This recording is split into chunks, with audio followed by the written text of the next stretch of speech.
Good. Excellent. Okay, it's just this one? Okay. All right. So, don't put me in the screen. Okay. Okay, who does not have with them a copy of, It's 1:30 right now. I don't have copies But of I'm any. classifying it, Okay. so I'll give you all copies then. One for you, It's probably one updated. for you, Yeah. one for you, this one too, this, ooh, Can I help you? I got it, you put your foot back up. Excuse me, here's a signature. One for you. I got it. One for you, one for you. These documents are your best friends. Yes. You can access these documents in our Facebook group on the files page as well. Those have not been updated in some time because they're pretty much where they're probably gonna stay. This document, this final document, is the DocuSign FAQ and tips. It also lives in our files on Facebook. It, however, will continue to update and grow. Lord, I'm gonna throw things everywhere. Thank you, ladies. One of them's for you, you can keep. This one will continue to get updated over time as I add more things in, places where I see people continuing to struggle or as things evolve. So for example, when we first started rolling out this training, none of our brokerage forms were accessible inside of DocuSign. They now are. And that last document I gave you tells you how you access those brokerage forms. And the forms I'm talking about are things like the affiliated business disclosure, which is not a North Carolina Association of Realtors form. It is specific to our brokerage. It also has undergone a revision. It's undergone several revisions actually lately. And I'm gonna go ahead and address this now and get it out of the way. The affiliated business disclosure is just that, a disclosure. What it discloses to your buyer clients is that our brokerage has an ownership interest in Integrity Title, also known as Standard Title, also known as Think Title. And that means when we have a certain number of people that use them, we get a revenue share back to the brokerage. So we are required by RESPA to disclose that relationship. Because it is just a disclosure. It is not the place where your clients say, I agree to use them, or I waive or decline to use them. Because it is purely a disclosure. If your clients agree or waive that, that is something you need to be adding to your professional services disclosure as one of those lines. So in the old world, it used to be that the disclosure did both things. It now only discloses. You now use the professional services disclosure for your clients to agree to use them or waive them. That form's been updated. Yes. That's the one that Joel did the video. Yeah. Yes, that he just recently did a video about, which was awesome. And we need to get an email out to the brokerage resolving that as well, because it's definitely been an ongoing question. Does anyone here know why it's a good thing to use Integrity Title over other title companies? Because the money pays for our training, or something like that. Because it is a revenue source.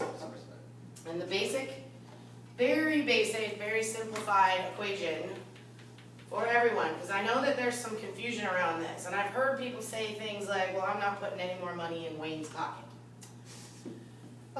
And, you know, it's fine, I understand, I am, sort of. because I want him to have a bigger sign on the outside of the building. That's a good reason, I like it. There you go. So let's just do basic math, right? We have revenue minus expenses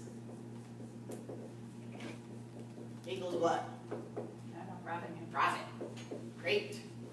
And profit is divided to agents in the form of profit share and to owners. And that division is approximately 52 to 48%. But even the 52%, let me assure you, they do not get all of it because I hold some back and I put it in reserve into our contingency fund because shift happens. So I still save some of that anyway. So the bigger this number, And the smaller this number, the bigger this number, the bigger that number. So anyone, if you ever hear anyone say, I don't wanna put any more money in Wayne's pocket, I want you to look at them and say, do you get profit share? And if they say yes, then say, well, you just took money out of your own pocket then. This is company dollar, integrity title revenue. Cool? The other thing is, you guys, title insurance is regulated. They all cost the same everywhere because it's federally and state regulated.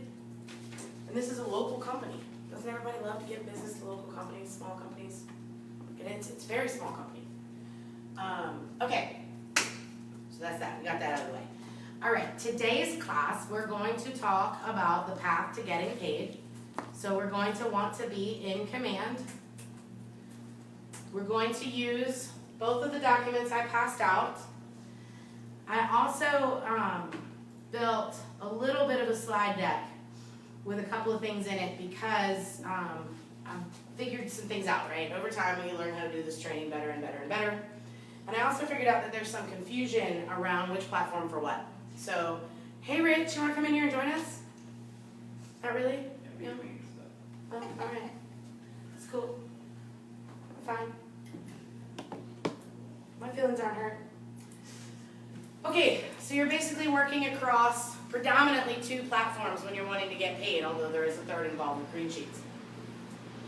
Everything starts in command. We create our contacts in command. We create our opportunities.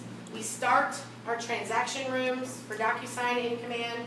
We create, compare, reject, accept, offer. So everything starts in command.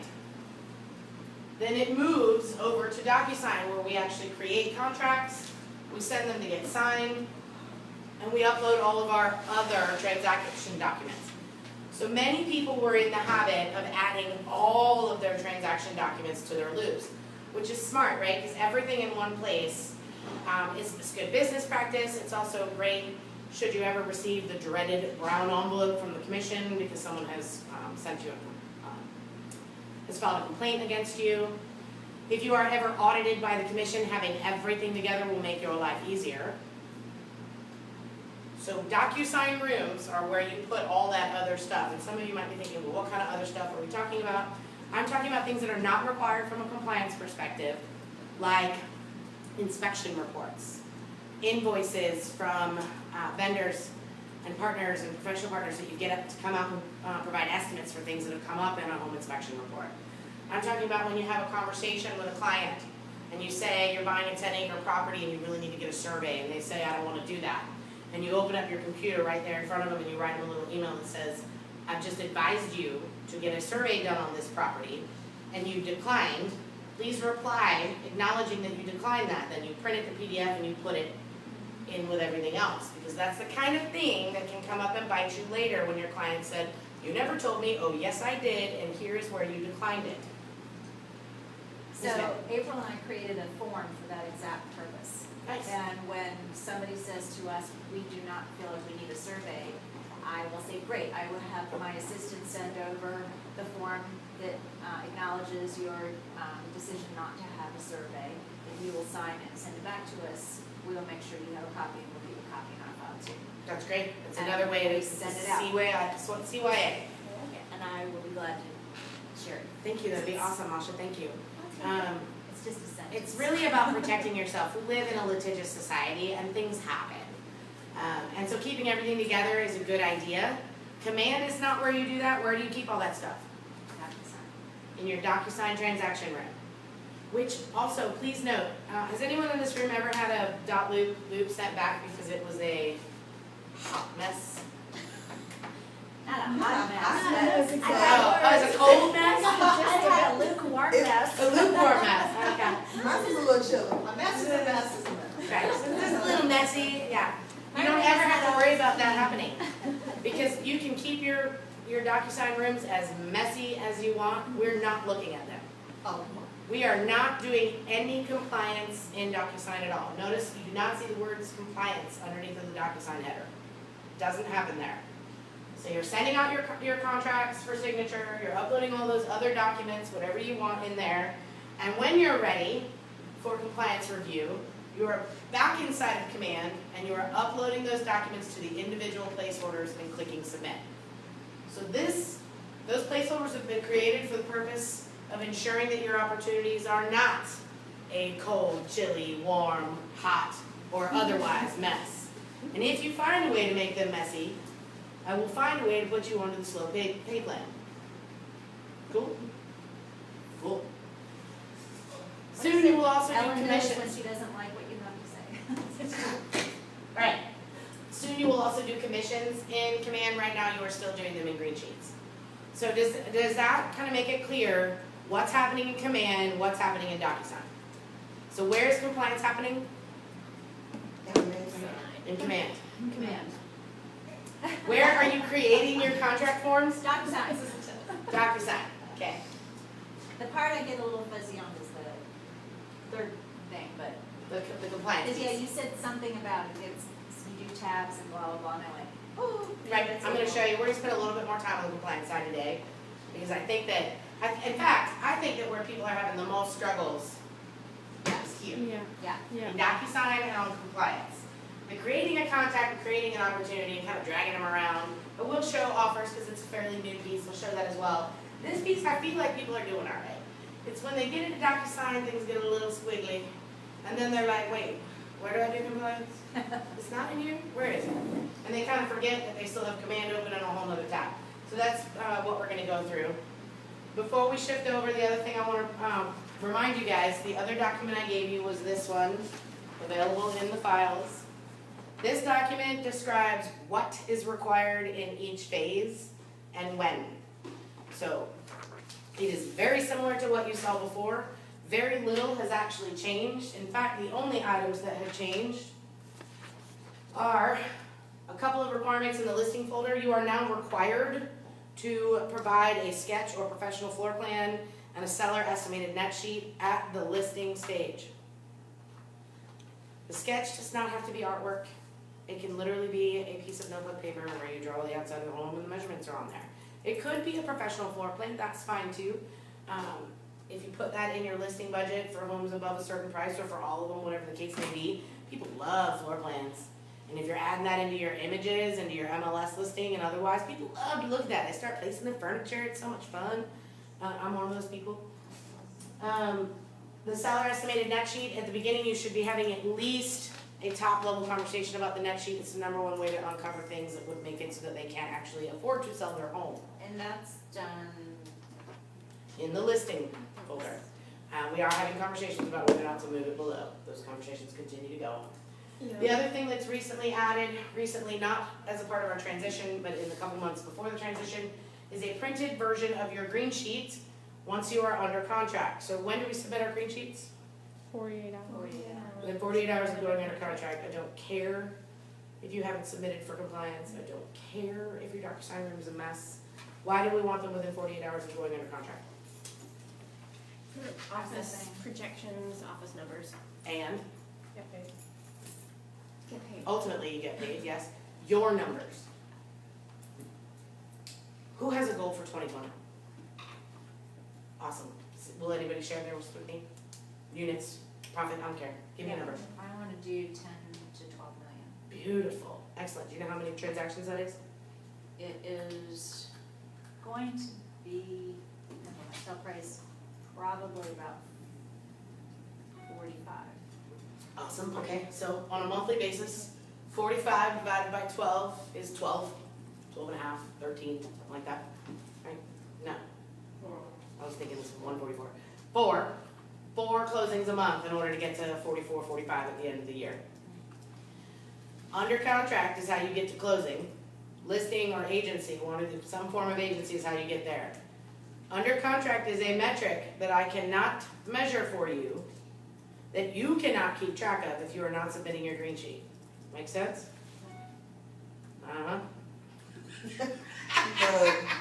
I know you're not alone, darling. You're not alone. There's a lot of people that they're like, oh crap, I forgot to do that. I gotta do better. I want you to think about, you go under contract, now I have a price. Now I know in the vicinity of where I'm getting paid. I only get paid if I submit a green sheet. So I have keep one that in to do mind. today. Awesome, great. So those are really the only things that have changed. Technically, you are supposed to be submitting for compliance within 48 hours of every document signed. So that means when you get a new listing, when you have the flap, otherwise known as working with real estate agents signed, exclusive right to sell, those property disclosures, professional services disclosure, even if it's empty and they're signing it empty, that's okay. A sketch and a seller estimated net sheet, as soon as all of those are signed and or sent and uploaded into your command opportunity, within 48 hours you need to be submitting it. The reason why you do that, there's 2 reasons, and they both serve you. 1, we have 1 compliance coordinator reviewing everything, and there are 120 of you. If you're submitting in stages, she'll be able to move faster. That serves you. If there's a problem, you want to know early on. You do not want to know a week out of closing that you've got to go back to your clients and change the agency designation on your form. Because a smart client is going to look at you and go, why did you not know that beforehand? Isn't this your job to know this sort of thing? So you want to catch those things in advance. That's the other reason that serves you, is because you look kind of silly if you're not catching these things until the day before closing and asking them to fix something that was signed 4 months ago. You look silly. So by doing it in stages, you're getting things done faster, you're allowing the compliance coordinator to keep you on track, and you're keeping yourself from looking silly with your clients. Yes, ma'am, you had a question? I was just gonna say, the one thing that I'm struggling with as a listing agent thing is when a buyer agent isn't getting me a, receipt of money for earnest money being held by an attorney in the appropriate time period. And I hear so much from April that I can't submit it because I don't have this. That's right. Ugh. Because you don't want to submit until you have them all. Right, and that sometimes goes out of the 48 hours. Yeah. But, so let me be clear, within 48 hours of everything signed, everything, including an earnest money, received monies. So it's if not you don't, within contract, it's No, not getting that. it is within 48 hours of having everything signed. I'll just let her know so she can Yeah. relax. Yes. Now, she should still chase, you still want to chase these Yeah, things, yeah, right? Because the buyer's agent needs to be doing their job well. And if they're not, pick up the phone, call their broker and say, I can't get this out of them. I have received those calls. Our name, the agent names will remain anonymous. I have received those calls. And I reach out to the agent and go, what are you doing, dude? You have a fiduciary responsibility, get this over to the other side of the table. Just do it. Well, no, this is your job, do it. So write them, they need to be doing it. On the buyer side of the transaction, the only thing that's changed again is that green sheet. The reason it's in here as a printable copy of the green sheet is because we know that people are not getting them in the time frame they need to. So now you will, if you are a full broker and want to get paid at the table, you are not going to get a DA until your green sheet is in that file.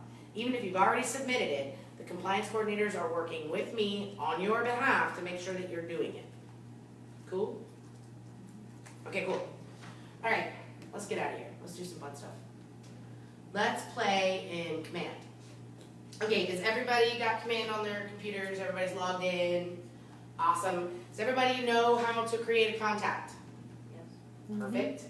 Does everybody know how to create an opportunity? Yes.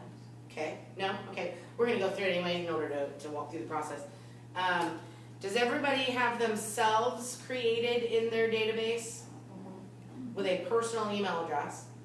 Awesome. I do recommend that you do that because it's the best way to play. You're gonna create an opportunity, you're gonna create yourself with that personal email as a buyer or seller, yourself as an agent with a different email, and then send yourself stuff.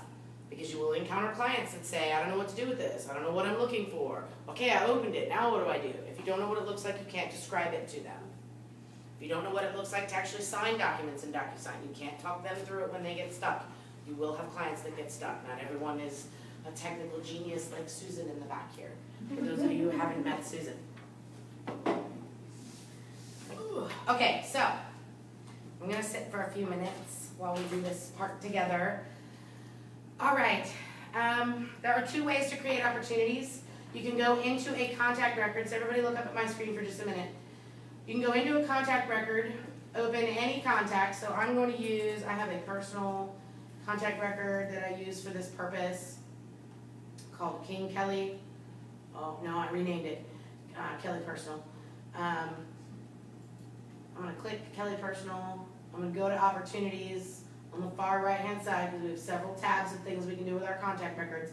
I can create an opportunity right there from within the contact record, or I can go into the into the opportunities application to create it there. Either way, it's fine, doesn't really matter to me. And it shouldn't really matter to you. If you do it within the application itself of opportunities, when you create it, it'll stay open for you. If you do it here, it's gonna create it and throw it down into that opportunity pipeline, and you won't be taken to it directly, you'll have to go navigate to it. But they all go and live in the same place, it's just whether or not you're gonna be in it after you create it, or you're gonna have to go find it. Do you have a question? Okay. We're gonna have a quick pause. Yes, Just making sure that I didn't have. you're on it, you got it. Yeah, definitely not the 9th. I think that's a Saturday. Yes, ma'am. If you create it from the contacts, but a lot of times you have 2 people, how do you do that? You just should one. You're just gonna have one for now. When you And get then into the add. opportunity, you can add the second person. Okay. Yeah, you can't can select always, 2. Okay. I'm sorry. It'd be nice if you could select the 2 people. and- You might actually could, so let's try. So I'm gonna click create an opportunity from here. You may actually be able to. There's a place where you can select the spouse. I mean, No, but I was saying, like, if you go through the opportunity, through contacts, it would be nice if you could pick Bob and Sue. At the you same know, time. And then it would, yeah. And you know what? I But can mean, see, don't design so it. we've had 2 pushes to command this week. We had one on the command Tuesday. So if ever you're like, man, this thing is doing some funky stuff. If it's a Tuesday, pause. Walk away for a little bit. Because they do major pushes first thing Tuesday morning. And if they find issues, they'll roll them back a little bit. But they go early, like 4 o'clock in the morning, and then they test and play. But sometimes by 9, they're still tweaking things. This week, we actually had a huge push on Wednesday as well. The push on Wednesday was predominantly on the Cloudmore side for compliance stuff for us. Because things were going slow and things were glitchy, and we were all like, we're gonna kill someone if you don't fix this. It looks like something that they did this week has made this one a little glitchy or a little slow. So it took a minute before that scroll bar came up. But now it's here. So I'm looking at it, and yes, I can add both.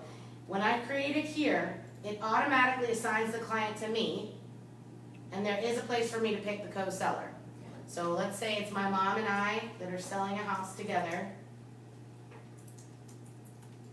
I can add the second seller right there as well. How do we name our opportunities, you guys? What's the rule? The address. address and name. And client name, that's right. Address, client name, and address. Ugh.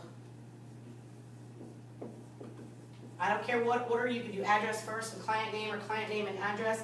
Typically, I see people doing client name first because if they're working with a buyer, it's all they have in the beginning when they create the opportunity. They don't actually have an address. You need to go back and add the address once you have one when you were working with a buyer. And the reason for that is this, on the compliance side of things, and in Winmore, the system that I pull everything into to get you paid, it is all by address. So if you are not adding address, if you, for example, are naming them like this, you're working with a buyer, and it says buyer dash Kelly, and that's how you're naming it in the beginning. And then you're forgetting to add the address. When it's time to have it reviewed by compliance or when it's time to get paid, it's very difficult for me to find it. In the very beginning, that was okay, because there wasn't a whole lot in there. We are now at the point where we have over 200 opportunities in there. And I have to tell you, searching through them for you guys, for your buyer transactions, is becoming very difficult for me.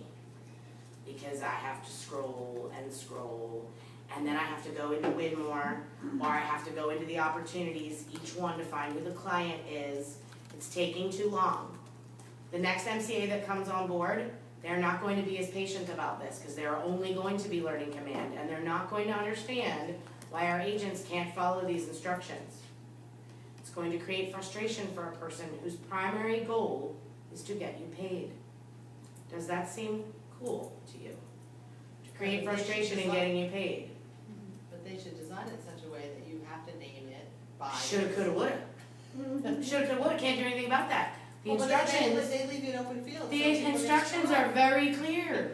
Just kidding. I'm making them very clear. No, but you know what I'm saying? And I do know what you're You had to saying. put Yes, the I do. buyer listing and. They built this for agents, by agents, for agents, not for leadership, not for compliance coordinators, and certainly not for the MCAs. I can tell you that. Well, So, and when I see this happening, I've been starting to send out emails, I'm not sure if anyone in this It room's makes a lot gotten of one from sense. me, that says, hey, I'm noticing a trend in here with your buyers. So please, remember, you can always go back and change that opportunity name. Alright, so I'm gonna do, in this one, we're actually creating a listing opportunity, so I'm gonna write Kelly and Nancy, and this time we're gonna sell a different house, cause I have like 14 tests with my own home. So let's see, whose home will we play with? Let's just play with 123 Main Street, that's fine. Chocolate. Because this is, in class, I'm gonna use my class testing tag, cause that will make it easier for me later when I need to go clean them all out. I don't have an estimated closing date yet, because I'm gonna pretend that this is early on. I've just gotten the listing, we're not under contract yet, because I'm a good girl and I follow instructions. And I am at the appointment phase, because I'm maybe preparing for an appointment. So the phase that I choose is appointment. Once you get to active, that's when you start to have compliance review, right? Because you wanna get paid. But you can have compliance review as early as in appointment, because you've gotten the appointment, you got the listing, so now you've got listing paperwork that's ready to sign. Whatever stage you put it on is really up to you, so I run that separate opportunities class, and I think I recorded that one. I think I did. It's either the one I recorded well or recorded badly and had to get rid of. It should be in the Facebook live feed where you can go back and watch it, where I talk about how do you customize the pipelines for you so that they fit to your business. For now, put it anywhere you want. We can put it in an appointment held, doesn't really matter.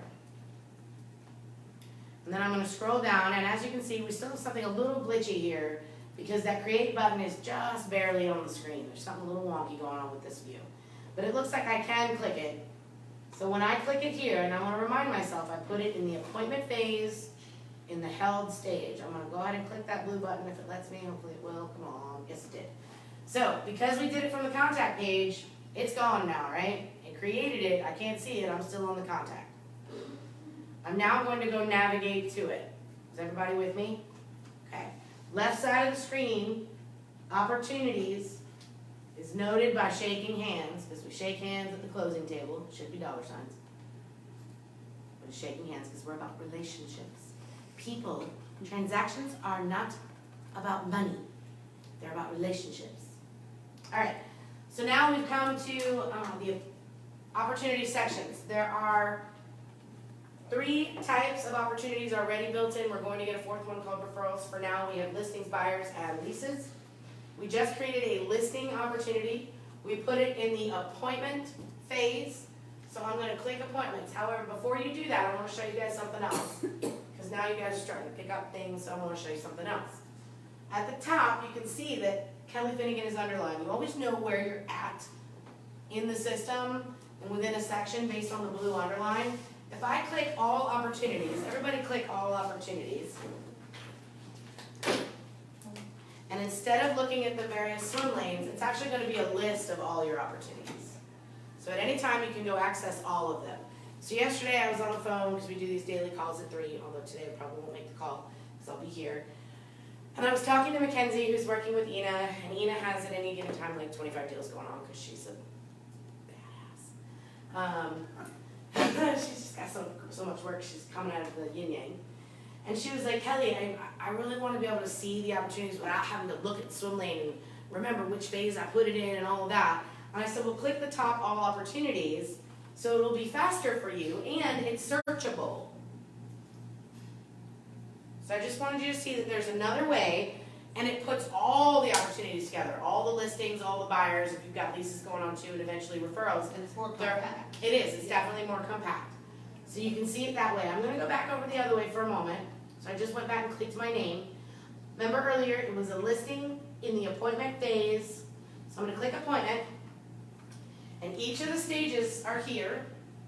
Now, I can look at them like a board game, or I could look at it like a list. So right now, you can see that board view is what's blue. I could click list view, and it's gonna be a little bit more compact as well. So scheduling, whatever's in the scheduling is here, whatever's in scheduled is here, and so forth. It's just a different way to look at it. You get to decide which view resonates best with you. So I just wanna catch you up real quick so you can see what we're doing here. When you click into, because I know you're gonna ask me, honey, we're here. We created an opportunity in the appointment phase. So when I click appointment, this is the board view with 3 different stages that are completely editable using the other video we created. And the one I created just a few minutes ago is right there. Kelly and Nancy, 123 Main Street, because I put it in appointment phase in the held stage. You can look at it this way, which is the board view, or you can look at it in the list view, whichever way you'd rather see it. It's whatever really makes the most sense to you. Thank you. I tend to like board view. That's just me. I'm a visual person. I like lists if they're on paper and I can cross things off. On here, lists don't, they don't give me the same happy feeling. So I'm going to open up Kelly and Nancy, because that's the one we created.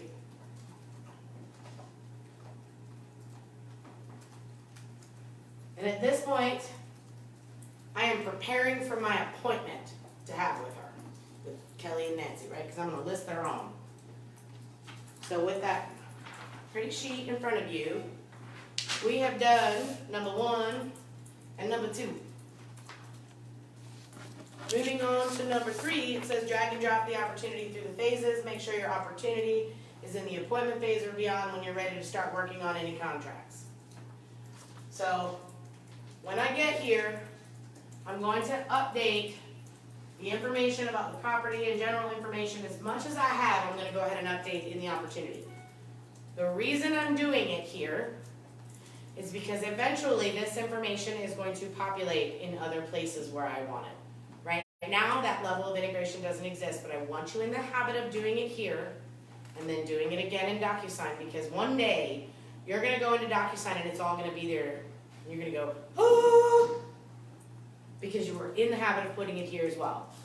So I'm going to make some edits right here. My opportunity name was 123 Main Street, but I've not actually said that the property is 123 Main Street. So I'm going to click the little pencil. Anytime we want to edit any information, we are looking for a pencil. So I'm going to click it, and I'm going to add the address information. 123 Main Street. I just picked whichever one came up. I'm going to add, I don't have any of this information yet. Close date. Maybe I do have the appointment date. Maybe my appointment's tonight, and I add that. I'm going to add whatever I have for this so far. That's about all the information I have at this stage. The next step, it says, Masha, Yes. please read to me, number 5, middle column. We're on the listing side and the listed phase. Or listing, listed phase. Number 5. On the Documents tab, click Start a transaction to create your DocuSign transaction room. Okay, so on the Documents tab, now we know where it's Command because it's red. And up at the top, Command is in red. So it says on the Documents tab, click Start a transaction to create your DocuSign room. Click Start a transaction, see it on the far right? Now, I have a new button here. So since I last updated this, something has changed. This button allows me to either choose DocuSign or .loop. The reason it is doing that is because I have started the process of importing loops. If you have not started that process, you may not have that drop down. You don't. Either way, exactly, and you probably won't because you've never been in a .loop world with us. If you have that drop down, the only time you're going to click .loop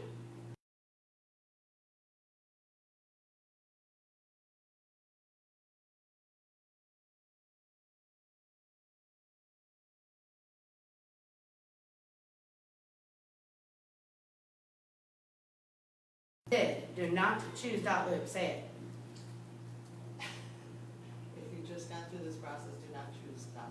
Okay, or if it's a new client, something. So we're gonna click DocuSign just to make sure. But if it is an existing dot loop, Did you import it in? Yeah. Great, then click .loop. but I'm gonna put it into DocuSign, so. Then don't click .loop. Well, so, And actually, if it's an imported one, you're not gonna have any choice. It's already been created through, and that connection exists, and you will have to start over if you want it in .loop, if you want it in DocuSign instead.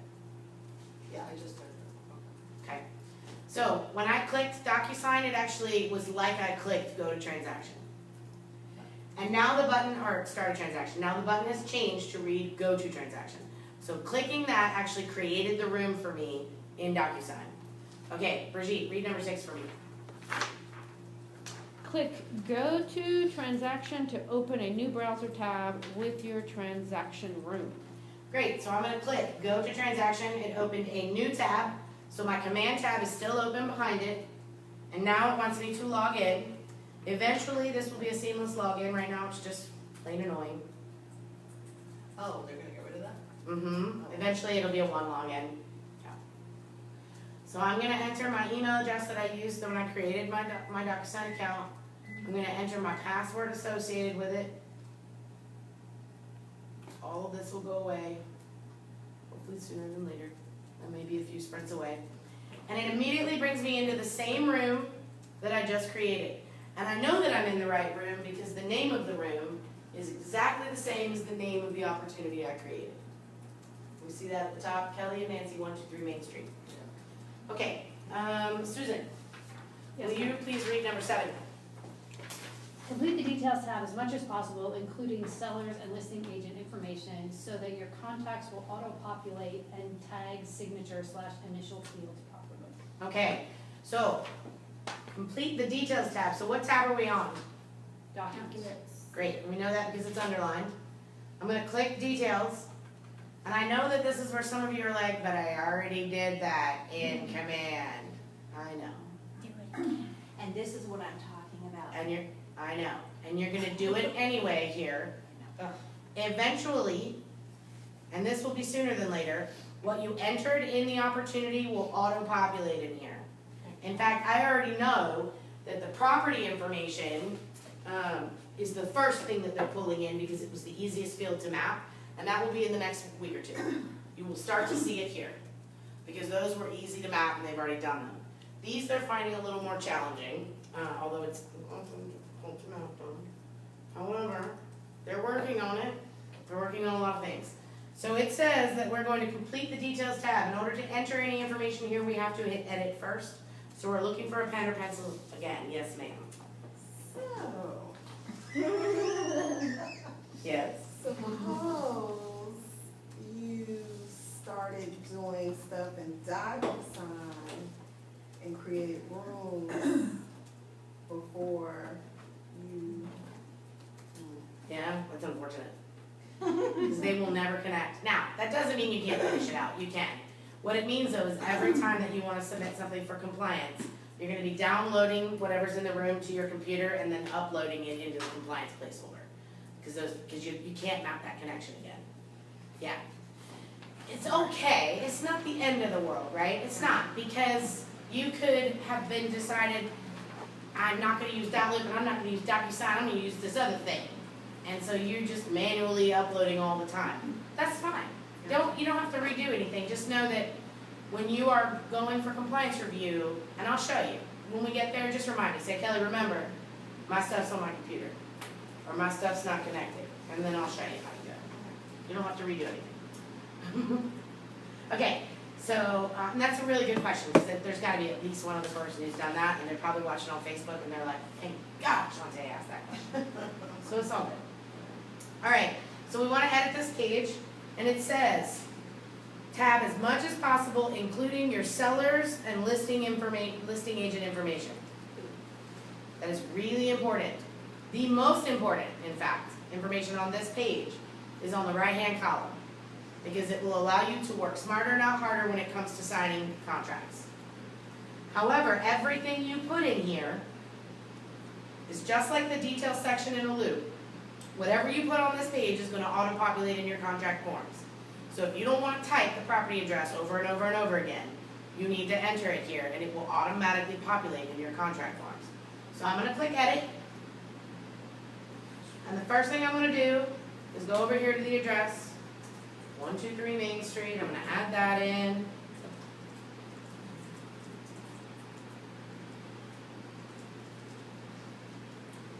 Pick my state,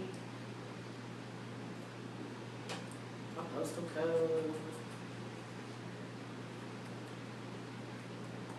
And all of this other stuff I could also put in. The more I put in, the more it's gonna populate later, right?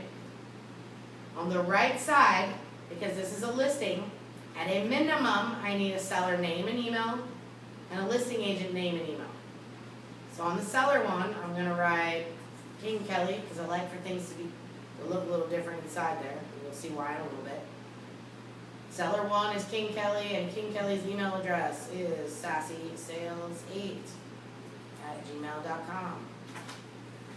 If you guys do not have a personal email account, create one. They're free, and use it to capture all your spam. To get coupons for whatever, Michael's and whatever other stores you don't want clouding up your other inbox. The other seller in this case was Nancy Navarro, who's my mother, and her email is NE Navarro.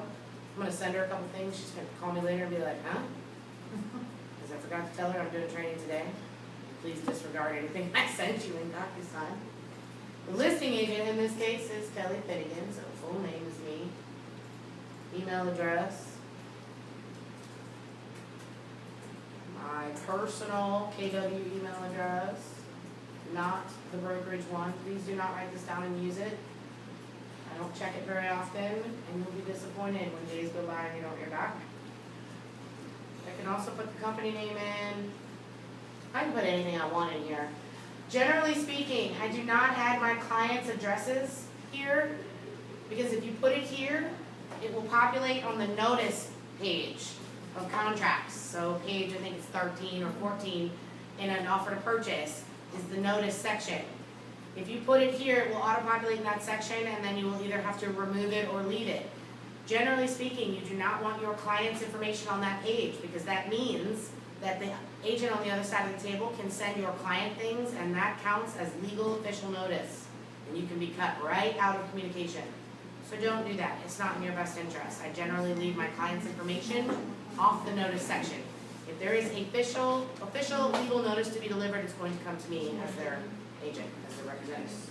So I'm not adding it here, because everything I put on this page auto-populates where?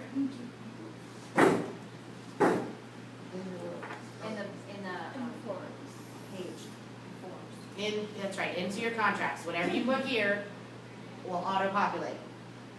Why is it important to put the sellers, the listing agent, or the buyers, if you're working a buyer transaction, in these fields? Because it auto-populates in the contract. Yes, and? In case you wanna copy them and stuff. So the end of number 7 reads, so that your contracts will auto-populate and tag the signature and initial fields properly. You do not want to have to drag in initials and signature fields for every client. So I know when someone comes to me and says, none of the fields are there, I know exactly what number they skipped. They skipped number 7 in blue. They did not put people here. Or they put them here and they skipped number 10. Nope, excuse me, number 12. Number 7 and number 12. So once I've got all this information in, I'm going to click save. Save is in the bottom right. Does everybody see that? All right, so I'm clicking save. So now we've done number 7. Lori, would you please read number 8? Add DocuSign forms to the Documents tab. Note, brokerage and TMLS forms are stored in the intranet until DocuSign forms are created, but. But that's not true. Yes, so it's time for an update on this again. Can we So- back up for 1 second? Can you what? Yeah? So if you click on actions, right on the, nope. Right below that. Below that, Yeah. is that not working? Okay, so.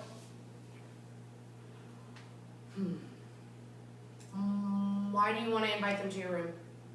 I don't want to go into the room, I want you to fill Phil? them. Okay, so you can go add them as contacts into your contact record. You're gonna do that up here. You're gonna go to contacts, you're gonna go into your address book, you're gonna add them there, and then you can fill it. But they're already in my address book, so I wanted to, Why are they in your address book? How'd they get there? I put them in there. You're talking about the buyers and the sellers? Yes? So when did you put, where on here did it tell you to go to contacts and add your buyer and seller to the contacts? I didn't do it, they were already in there. How'd they get there? Oh, Dana put them in there. I don't know. Okay, so here's how, Wait, right now, and let's say this is my second deal with Nancy Navarro. When I add Nancy here, it is gonna add her into my contacts list, so I could then fill from contacts later. If this is my first deal with Nancy, she's not gonna be in my contacts. Because there's no way that she got there, because I can tell you right now that integration doesn't exist. So just because I put Nancy, I attached her to the opportunity in command, it did not create a contact record for her in DocuSign. That integration does not exist yet. So if she's in there, my guess is somebody added her. I don't understand how else she would have gotten there. It'd be worth asking Dana. Dana, did you go up to contacts and add your people? What she may have done was gone to people, because I know people have done that. They've gone to the people tab, and added people here and invited people to their rooms. When you send things for signature, the invitation to the room is kind of part and parcel with that. I don't invite my clients into the room unless I've got something for them to sign. Because there's really no reason for them to be there. They're gonna get there and go, now what? I just thought. What do you want me to do? So, I would love to know, Lori, I would talk to Dana about it and find out. Because if there's something else going on, I wanna know about it so that we can make sure it's working as designed. And then I can teach people to that. I'm not aware, what I have been told is all that level of integration is on the roadmap. That's my favorite answer, on the roadmap. Yeah. Awesome. Can I get like a timeline? Yeah, November. Awesome. Okay. 2020. Right. That's okay, I've been asking top producer when they're gonna be map friendly since 1992. And they're on the list, so, you know. Yeah. No, it takes a while. Okay, so add DocuSign forms to the Documents tab. So we need to go to the Documents tab. We're going to click Add. And we're going to scroll down to DocuSign forms. Does everybody see that on my screen? Okay. The first window that opens up, I'm making sure that that's not on here. Yeah, good. It's not. Asks you for your NERDS ID and to select an association. What do we click on this screen? Continue without it. Continue without NERDS validation. Everybody say it. Continue without NERDS validation. Awesome. Would you like to know why? We're not on the list. We are not in the association list. You cannot just add your number without selecting an association. Our association is not in that list. Every time I look at this page, I just make sure, did we get added yet? And y'all tell me, do you see us? We're looking for North Carolina Association of Realtors. Too bad there's not a search bar, since they're not in order. But the list keeps getting longer though. Nope, we're not there yet. So we're gonna continue without NERDS validation. Unfortunately, every time you go to add DocuSign forms, it's gonna come up until they get our association in there and you've selected them both, it's just gonna continue to come up. So just click continue without. And now you have some choices. You can choose library or group. Library is where all of our forms exist in the library. Within the library, we have created groups of forms for you to help finding what you need faster, because there are some 500 contract forms in the entirety of the library. So I'll click group, and then these are the groupings. So if we're doing a listing, it's either new construction, resale, or vacant lot and land. I'm not aware of a fourth category of listings. If you are, please let me know and I will create a group for that too. In this case, we're selling 123 Main Street. We're going to pretend it's a resale, so I'm going to click listing resale. If it were new construction, I would choose that one. What we did was create the group so it just makes it easier, less searching for you. So I'll click listing resale, and all the documents that are relevant to a listing resale, from start to finish on your contract, are gonna be in there. And you have some choices here. You can select them all and pull them all in and then delete. Please don't click that yet. We're all working off the same bandwidth here. If everybody does it, no one will have any contract available to use for a little while. So please don't do that. I'm just showing you that you can. You can also pick several of them. This is a multi-choice. This is checkbox, not radio button. Even though it's round and looks like a radio button, it is not. You can just choose a few. For the case, for right now, we're pretending that we're getting ready for an appointment. So I need an exclusive right to sell. I need a working with real estate agents. What else is required in the first phase, you guys? You have it on a piece of paper in front of you. Affiliated disclosure, Affiliated businesses for buyers. oh, that's for buyers.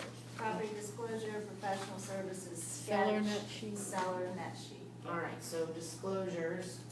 We want the professional services and the R-code And MOG. and the MOG, so maybe mineral. I can spell really. Is the sample offer purchasing contract in there? Mineral. Wow, this is not working. Where's my mineral and oil? It's a good question, I'm not ignoring you, I promise. I'll pull the offer to purchase in too. Where's my mineral and oil? Lord, what happened to it? Anybody remember what number it is off the top of your head? No, not either. Something's wrong, because it should be coming up. Something's happened to mineral and oil. MOG, hold on. I'm gonna have to make a note and go find it. I don't know, it's been there, There's lead paint. That's a listing form. right? If the you home need it. is created or built before January 1st, 1978, we need it. We're gonna pretend 123 Main Street is not that old. It's 141. I don't think Don't we so. have to use it till 79 because they allowed the paint to be used through 79? That's not what the rule says. Okay. Okay, so MOG has disappeared out of that folder. I'm making a note and I will get it back into that folder, not sure why. So I picked the files that I want and I'm going to click add. So 5 forms were selected. They're going to populate in this page. Okay, now, I want to show you something a little different. Everybody look at my screen for a second. So you're used to working in .loop, some of you, where it was a list rather than this board, right? You can make it look like a list again, top right, list view. So it's going to list them that way. You could also create folders here. You could create an agency folder and an under contract folder and a closed folder. These are your rooms, guys. You can make them organized or messy, hot, cold, or otherwise. Don't care. If I was gonna create a folder, where would I do that? Great. So actions, add folder. Thank you, So I'm gonna create a folder called agency. I'm gonna create another folder called under contract, since this is the format you guys are accustomed to using. It's totally okay to do that. And then the ones that I want, I'm gonna click it, and I'm gonna drag it to where I want it. Listing goes into agency. It's very cool. It is cool, especially when it works. I like that so much better than having to Yeah. create it into something I'll be else. my or friend put it right now. into- Come on. One There, thing now I've it's blue. learned See is where it's blue and it's highlighting where it's going?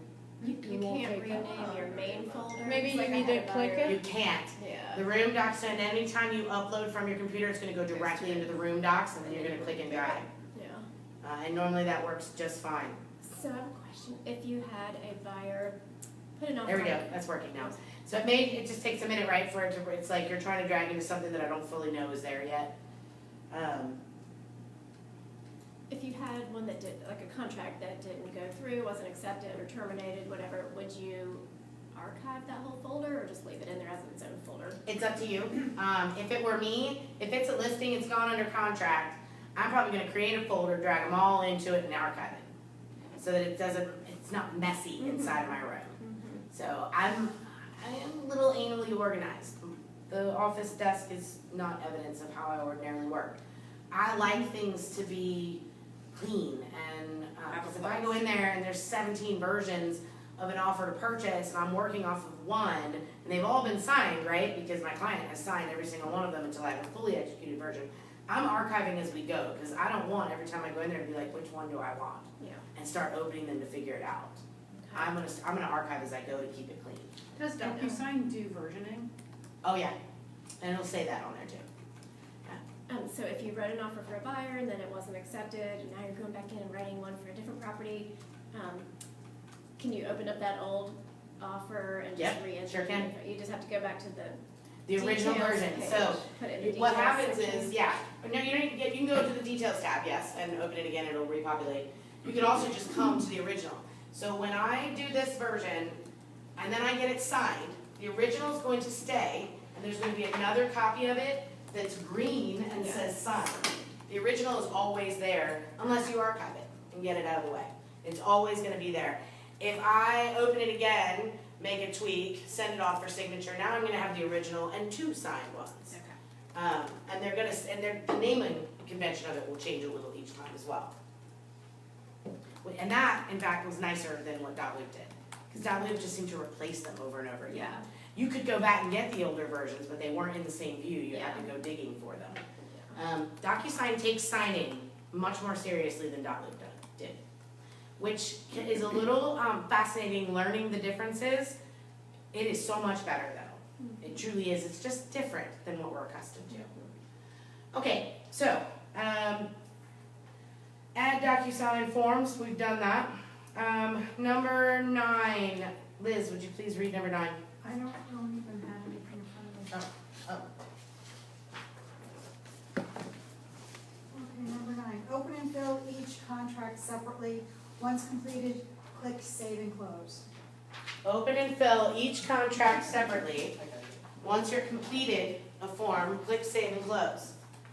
Okay, so we're gonna open and fill. So I'm gonna click Working with Real Estate Agents, because that one is short. The mere act of opening it does the autofill. So in .loop, it would ask you, may I do this for you? DocuSign does it automatically. As soon as you open it, it starts autofilling with whatever we put into the details page. So for example, in this one, it has already filled my name and my firm, because I put those on the details page. It has also already filled my seller's information, because I put them on the details page. Does that make sense? So it's already done the autofill. So number 9 said, open and fill each contract separately. Once completed, click Save and Close. Now this one has already done all the autofilling I needed to do. Is there anything else I need to fill out here? License number? Oh, thank you. Unfortunately, there's nowhere in, oh, my numlocks is not set. There's nowhere in DocuSign to enter our license number. It's been added to ideas.kw.com. Go vote it up. Okay, so I've entered that. What else? Suzette, I haven't filled out a contract in a very long time. What else am I missing? There it is License number again. We're not touching sub-agency. Okay, that's it. So now I'm going to click Save and Close. I am going to repeat that process for every contract I want filled. So I've done that one, now I'm gonna do exclusive right to sell. The mere act of opening it, it is now the little L's behind it are filling in all the fields, everything that I gave it on the details tab. Notice I am not touching signatures, I'm not doing any of that. That comes later. All I'm doing now is filling in information. So my sellers are there, I'm there. My address is there because I put it on the details tab. I've gotta go grab all of this out of the deeds section. There is a space for this on that details page. If I put it in, it would be here. I keep going, so I'm gonna pretend that I'm filling this out, right? We're pretending, look how fast I fill out contracts. I am amazing. So fast. Do you know historically if there's any history of, once you fill all that out and do the signatures and send it to someone, of it appearing received to your seller without those blanks showing up for them filled in? It depends. If they're not following these instructions, then there are several ways that can happen. And I can tell you it's because they're not following these instructions. What they have done is they have created their own flat template, and they've not added themselves to fill and sign first. Fill and sign. First, yes, Yeah. Thank you. yes ma'am. Because we have that opportunity. Yes, we do, yes. Okay, so we're gonna pretend I filled it out and I'm clicking save and close. I do that with every single contract, right? Every single one. Just because I filled one doesn't mean that it did it for all of them.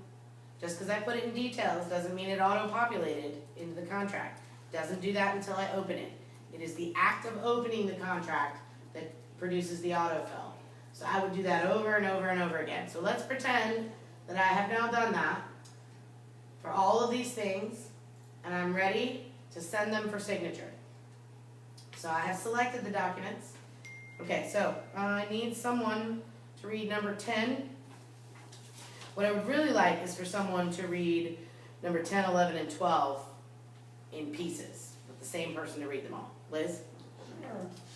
10, select the documents you need to have signed and click the DocuSign pen. Pause. Okay, so I've selected these documents. Notice before I sign those documents, there's no activity board here. There's nothing I can do with those documents. There are no other actions there. When I start clicking them, these actions show up, things I can do. So I'm gonna click, select the documents, then I'm gonna go up there and find that pen, that DocuSign pen, and click it. That is creating an envelope for signature. All right? Now, number 11, please. Name your envelope something helpful. For example, what's in it? Great. So up here, I'm gonna name the envelope. The more times I send stuff out, the more envelopes I'm going to have. If I leave them all labeled, please DocuSign, it's going to be very annoying later when I go back and I'm like, which is which? What day did I do that on? Because it does note the date on the outside of the envelope, but that's about it. So it's really important you name them, which is why I recommend that you name them what's in them, and potentially, I don't know, something else that's identifiable. So in this case, I am sending the exclusive right to sell. I like acronyms for everything, because I'm lazy, and the working with real estate agents, or otherwise known as the FLAP. So, I'm gonna write round 1, just in case I have to have an edit later. Alright, so that's how it's named. Can you please read number 12? Select pre-tagged roles from the Add Recipient drop-down and select your clients in the order of receipt. Update the email subject and email as desired. Great. So, my forms are there, I'm verifying that they're there. I'm going down, it says select pre-tagged roles from the Add Recipient dropdown. So I'm gonna click Add Recipient and click pre-tagged roles. Why am I doing this? So that it auto-populates. So that the signature fields and initial fields are automatically on this document and I don't have to drag them in. The pre-tagged roles are the ones on that first page. Remember that right column, I said it's really important that you get your buyers, sellers, your agents in there. Because that is where the pre-tagging comes from. And if you want to drag in initials and you want to drag in fields all day long, then fine, go for it. Don't choose pre-tagged roles. Because I know that that's what people are doing all the time, and I don't know why. People like to work hard. So I'm going to choose pre-tagged roles, and it's going to give me some options over here. These options are being populated from my room, or if I'm working from a template from whatever's been embedded in the template. So for example, seller 1 I'm going to choose, and I am going to pick, seller 1 in this case was King Kelly. Seller 2, who was Nancy Navarro. And the listing agent is Kelly Finnegan. So now all of my pre-tag roles have been selected. And that means it's going to pull all the signature and initial fields in, and everything that's been built into this form, like who answers what, if it's the residential property and owner's disclosure, for example, all those things have already been pre-tagged for you. And I'm going to click Add Selected. I also get to decide the order that things go in. By default, mine are coming up 1, 1, 1. When you add them, they may default to 1, 2, 3. I can't tell you why mine does 1s and yours does 1, 2, 3. What I can tell you is you can change them. You can do whatever you want here. I can make it so that I receive it first and my clients get it second.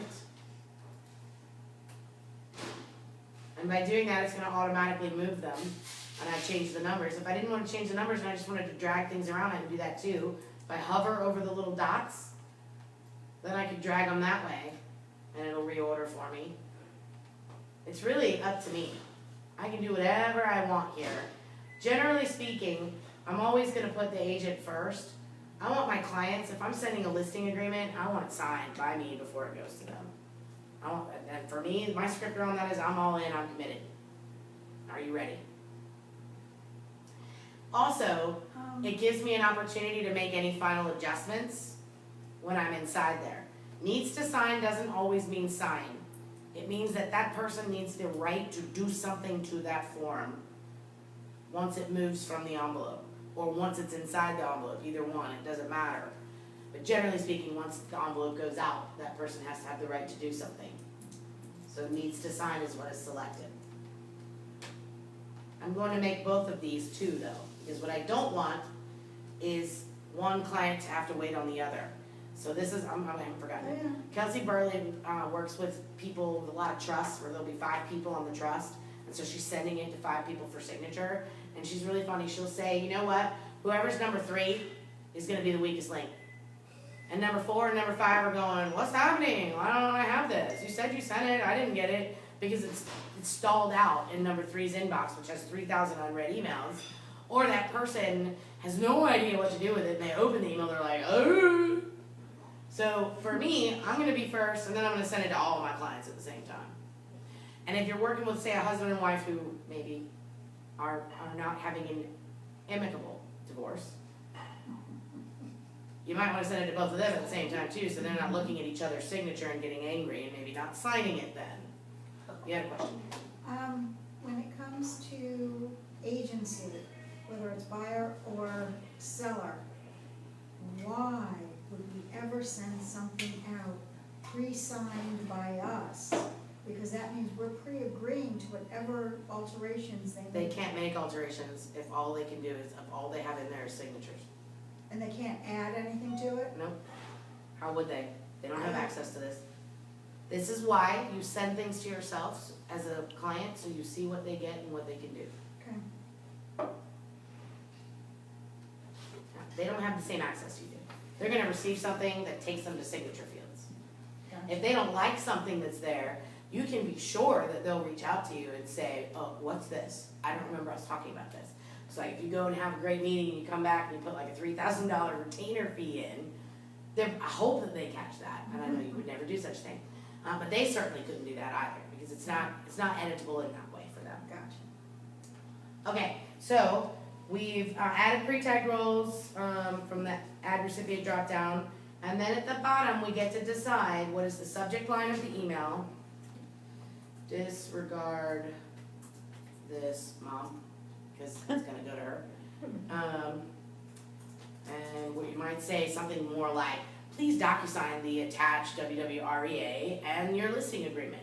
And then inside it might say, hey, Nancy, it was so great to talk to you today, or so great to see you last week. Attached is the document we talked about. If you have any questions, give me a call. Whatever your message is gonna be, you're gonna put it in there. Hey, Mom, I'm teaching a class, so you can disregard this email. Love you. Call you tomorrow. Something like that, and I'm gonna click next. Sometimes a single next doesn't work, it needs a double next, not really sure why. It's not true on everybody's computer, it's definitely true on mine. So I'm gonna click it a second time. I have absolutely no idea why that is. I have actually reported it, no one can seem to tell me why. Yes, ma'am? Quick question, what if they do need to check boxes, like the property disclosure? So, on the property disclosure, those fields are already mapped that way. When you say needs to sign, Okay, then it will actually take them to those fields to fill out. okay. If I want someone to fill something out, so let's say there is a field that I want them to fill out here, So I'll show you how to add that on here. April recently said that the thing with the disclosure is a pain in the butt because she has to make each of the boxes an individual thing. Would No, that not be the case if she had filled out? no, I know what she's talking about. She's talking about in the professional services disclosure. So this is one of the things that's listed in the DocuSign tips document. There are a couple of contracts that we have figured out were coded a little wrong. In some cases, a lot are wrong. Some contracts were coded wrong? What do you mean? Some of the forms that DocuSign created for us, these contract forms, they coded wrong. Oh, okay, So I was like, wait a minute, I'm trying to figure out what you're asking, and I'm like, we're like ships right. in the night. I didn't know who the they was. They being DocuSign, they created all these for us, yes, those people, those DocuSign people. There are some places where there are just some problems. Here, I'll show you the first one, for example, in the listing agreement, you are going to have to make some edits. So notice, first thing I want you to see is in the left-hand corner, all three parties are there, each one gets their own color. All the signatures and initial fields are also added because I used pre-tag roles, so I don't have to do any of that. I've also added myself first and everybody after, because what if I find something here that I forgot to do? Like, oh my goodness, I forgot to put the listing price in. So I'm gonna add it, and because I'm first, whatever I do, they're gonna see it afterward. If I had said that we all do it at the same time, 111, and I added a text box field here that I filled in, and they got to it before I finished filling it in, it would have been empty for them. So that's why when I put myself on, I always make me first and then come after. So it gives me an opportunity to catch anything and fix it at this stage, so I don't have to back all the way out. It's like a CYA practice. You already have one question I'm working on answering, hold on please. I'll come back to you.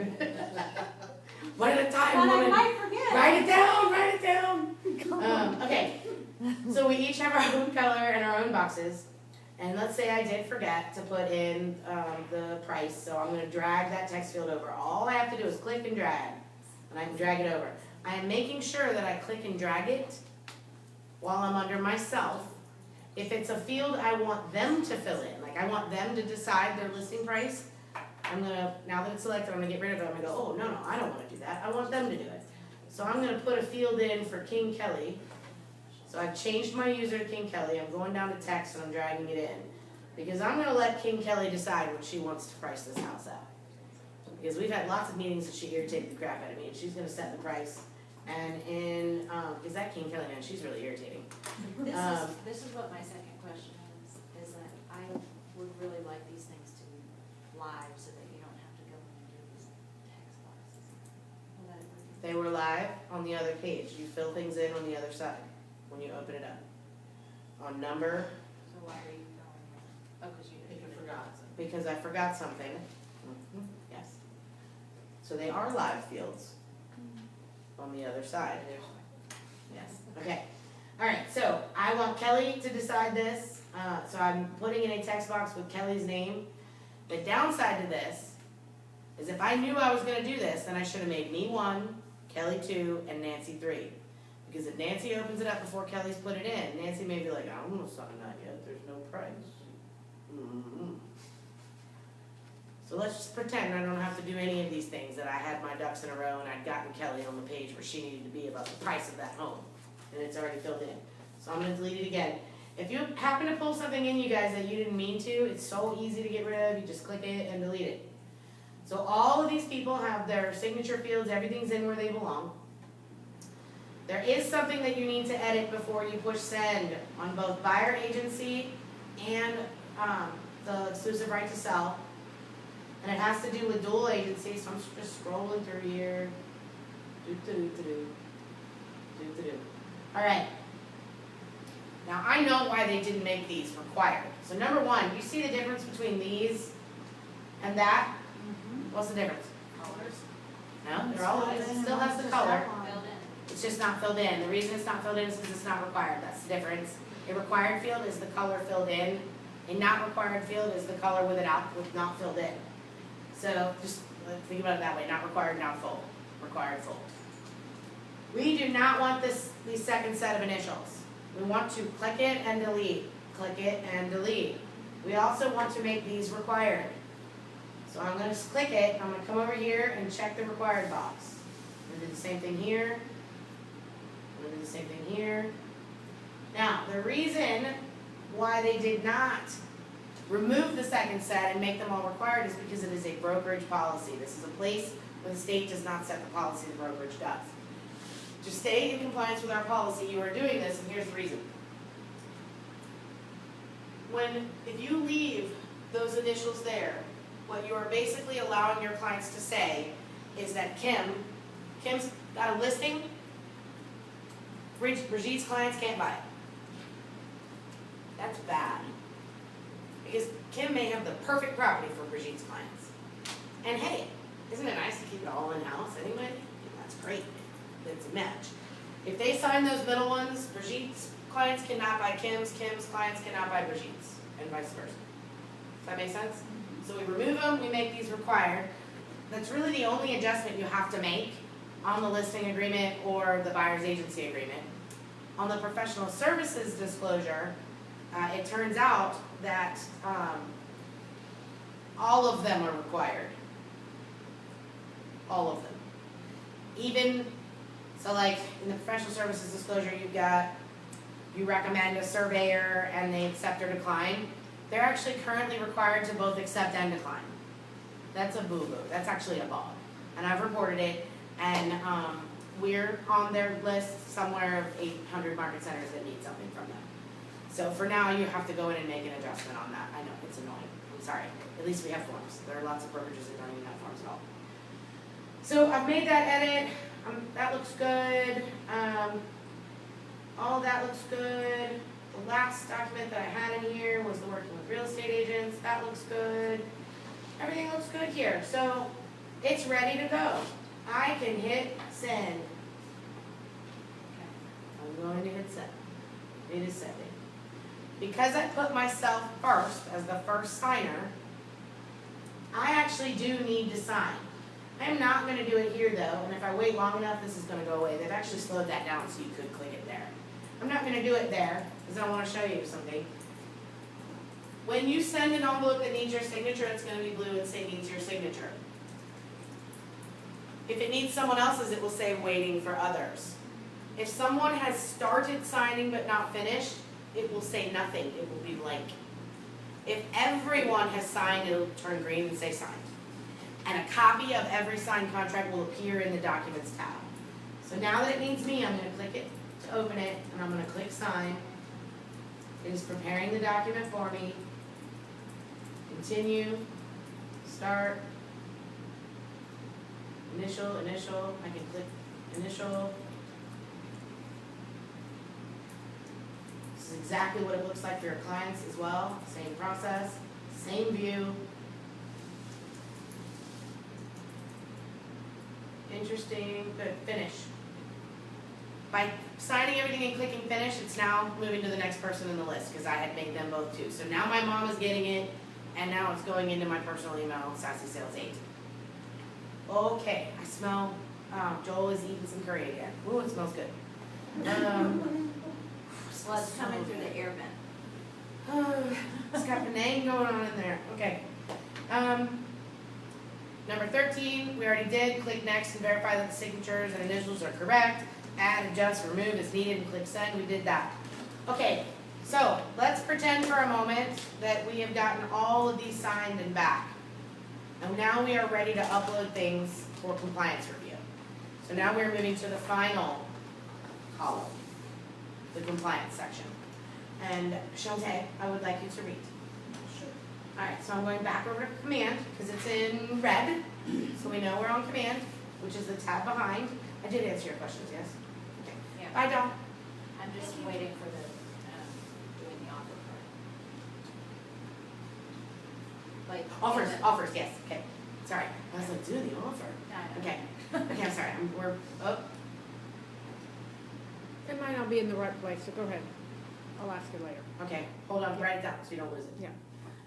Okay, Shantae, we're ready for you to read. Sure. Number 14, be sure to drag and drop the opportunity into the active phase before submitting to MC. Yes. So, right now we know our opportunity is not yet in the active phase. The reason it's going into active is because we've just said I'm pretending that that person has signed everything for listing. And my active phase also includes preparing it to go live.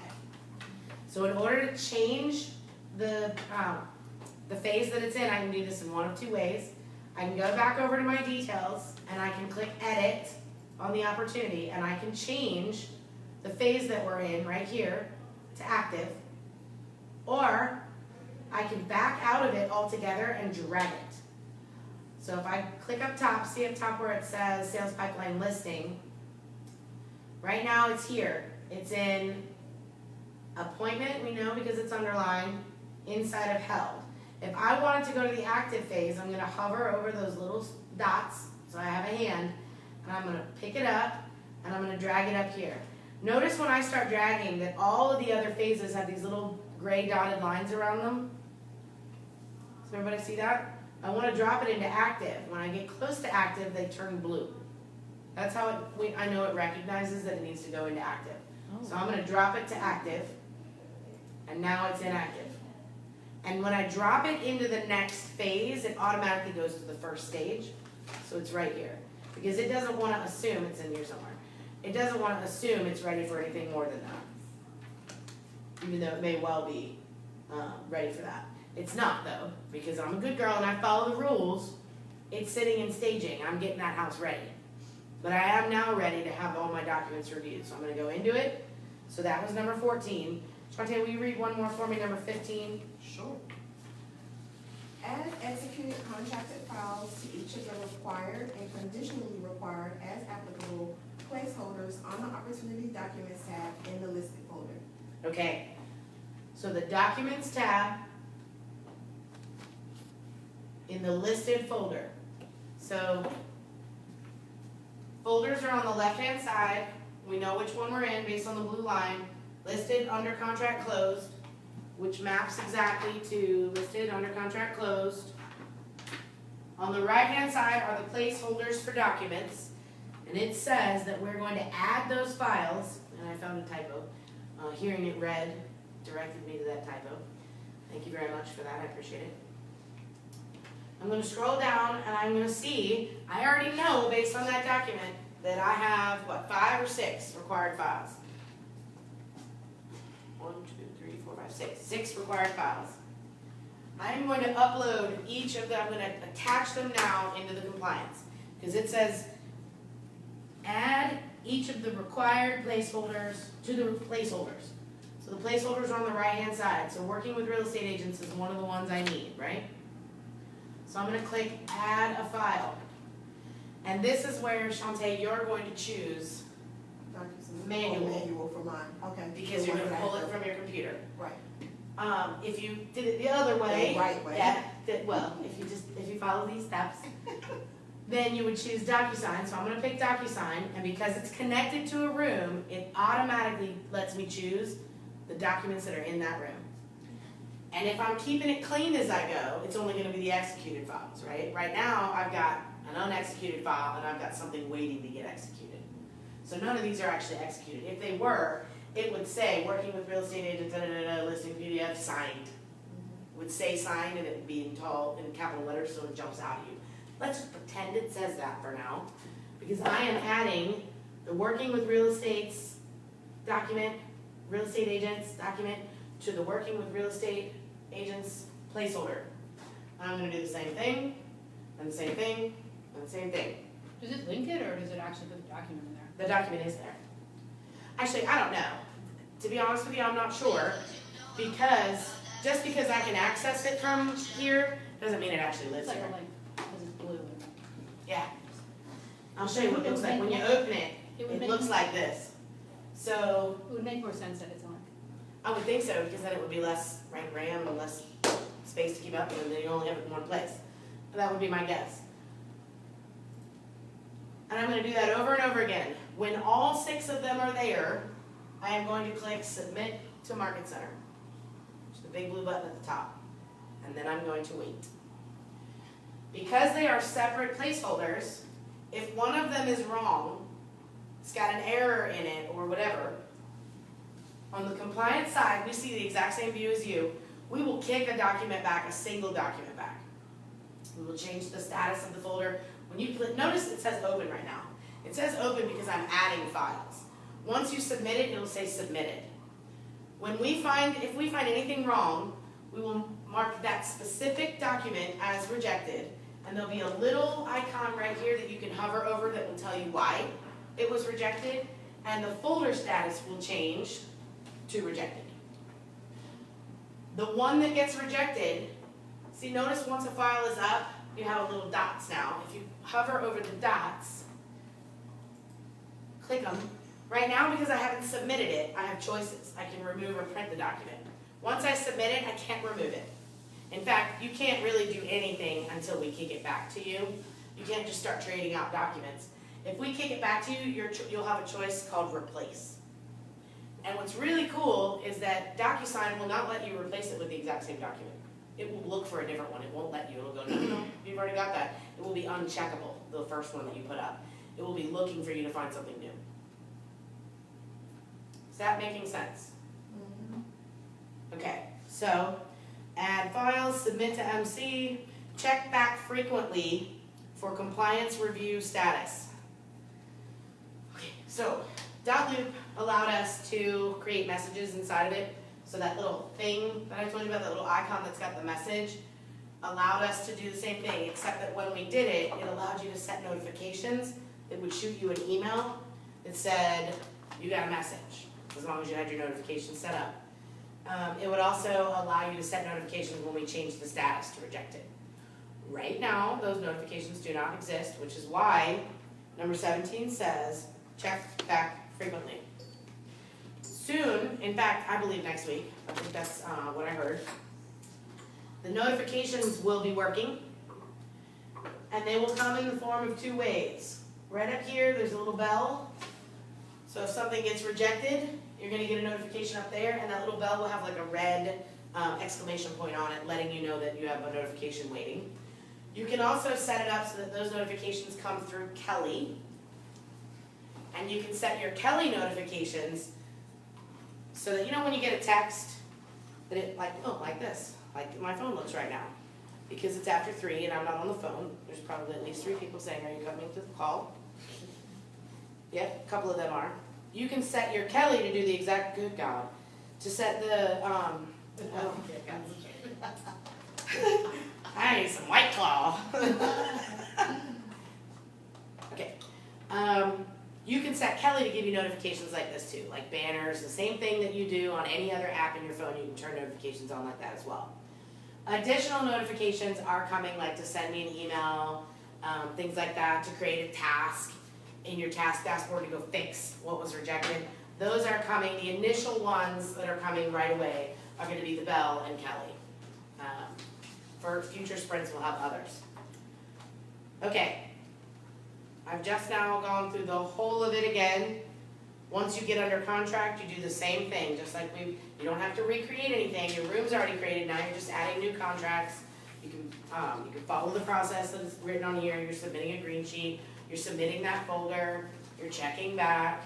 Once you close, once you're ready to go to closing, so if you're following the process and you're a full broker, you submitted the first folder and got an approval. You submitted the second folder and got an approval. I am constantly, on a daily basis, looking inside of the compliance side for where there is an approved here and approved here. When I see that both have been approved, I then put your DA, much like I would drop it into the loop, I put it right here. So when you come to the closing folder, if you think, oh, I've got, everything's been approved and I'm closing in 2 days, I'm gonna send that DA to the closing attorney because they cut me multiple checks and I'll get paid at the table. You're gonna click close, you're gonna come right here and you'll see it, add it. So it'll look just like this. It'll be a link that you can click and download the document. So some of you have already been doing this. I think you and Michelle Jordan were the first ones to get DAs through Command. It's pretty cool. I thought it was cool. I put them in there and I was like, April, can you see it? She was like, I can see it. It's working. Yeah. So maybe 2 ends of the building are happy.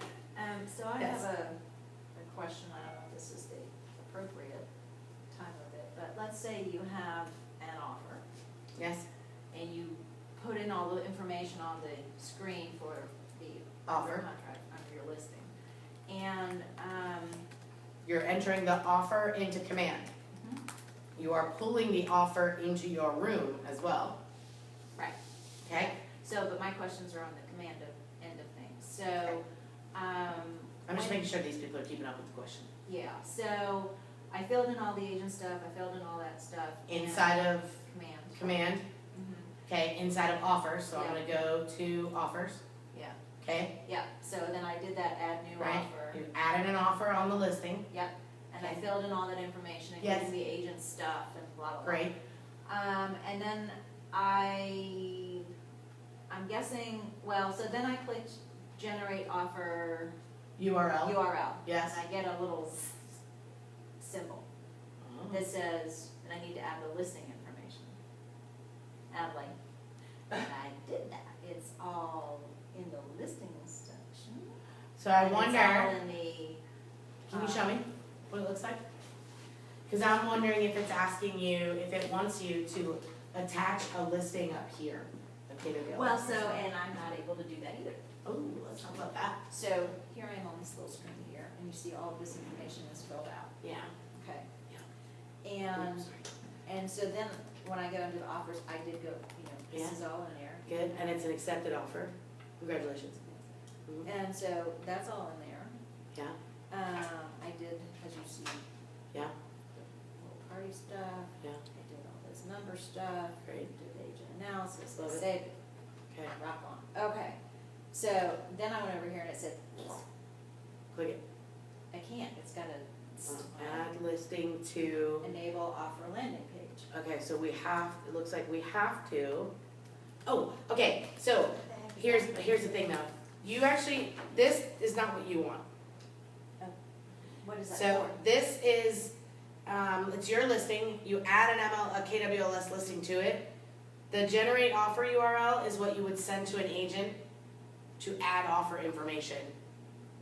It's a form I don't understand. that an agent fills out. Why would I do It's not how we do business in North Carolina. that? Okay, so, If you're looking for the side-by-side comparison of offers, it doesn't show up until there's more than one offer in there. okay, so what am I sending to the seller, anything?